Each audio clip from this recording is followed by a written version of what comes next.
Jackson. And I'm Dylan. And this is Wacky News.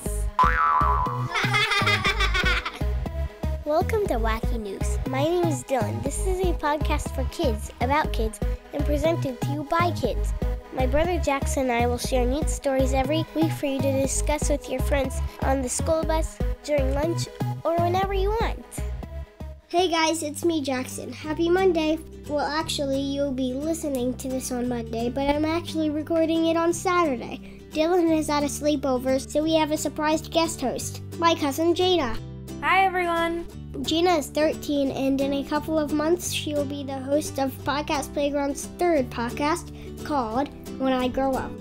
That's right. Every week I will be interviewing someone about their job and asking questions that will help us kids figure out if we would like to have that kind of job someday and what we can be doing now.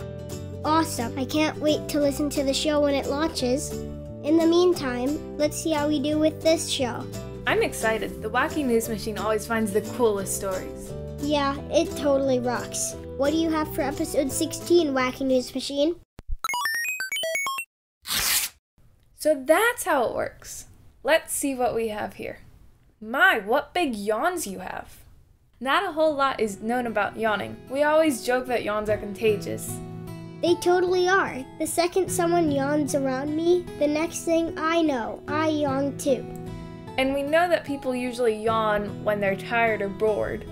Like at school or whenever my mom is talking to me. Dude, Jackson, I'm right here. Oh, hi Mom. Didn't see you there. Anyway, what scientists have recently discovered is that the length of time it takes a mammal to yawn, as well as it being able to yawn for different lengths of time, has everything to do with the size of its brain and the number of neurons it has. So this study is saying that if you take a long time to yawn, it's not just because you are super tired. It is because you have a big brain. Pretty much. The yawnologist who conducted the study determined that yawning helps make blood flow throughout the brain and delivers glucose and oxygen to the brain. In other words, yawning is to the brain what stretching is to muscles. Exactly. It also helps keep the brain cool. And ultimately, the study proved that mammals with larger brains yawn longer than those with smaller brains. So did these scientists go to a whole bunch of animals and wait for them to yawn? Actually, no, they turned to YouTube and got their yawning footage there. In total, the scientists found and used 205 full yawns from 177 individuals from 24 types of animals. They also found that primates, like humans, apes, and monkeys, tend to have longer and more of a variety of yawns compared with other animals. This led them to determine that an animal's yawn can indicate both the size of its brain and how complex it is. So if I get caught yawning in class, I can tell my teacher that it's just because I have a big, complex brain and that I'm cooling it off? Sure. Good luck with that, Jackson. And now, Dylan and I will talk a little bit about our sponsor. Wait, what? I thought she's at a sleepover. Play it cool, Jana. We pre-recorded it. Oh.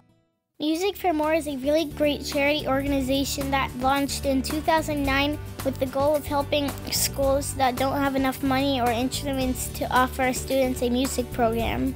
It's hard to believe that some schools don't even have music programs at all. Studies have proven that music helps kids in so many ways. Those ways include being more engaged in school, developing creativity, better SAT scores, increased coordination, and so much more. Music for More collects donated instruments from musicians and gives them to schools in need. They also hold a lot of special events like concerts and things to raise money for schools to improve their music programs. For more information, go to music4more.com. That's musicformore.com using just the number 4, not spelling it out. And now it's time for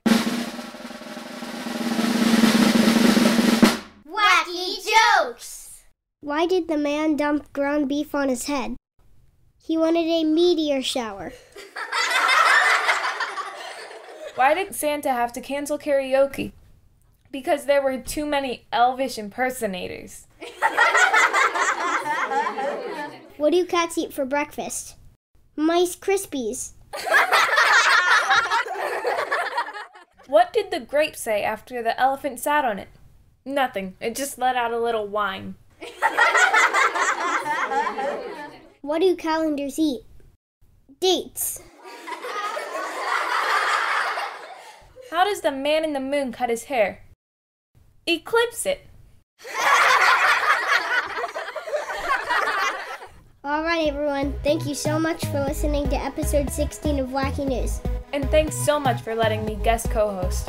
It was our pleasure. And everyone, don't forget to go to podcastplayground.com to find pictures and videos from today's episode. And you can also use the Wacky request line to record your voice telling us what you want to be for Halloween.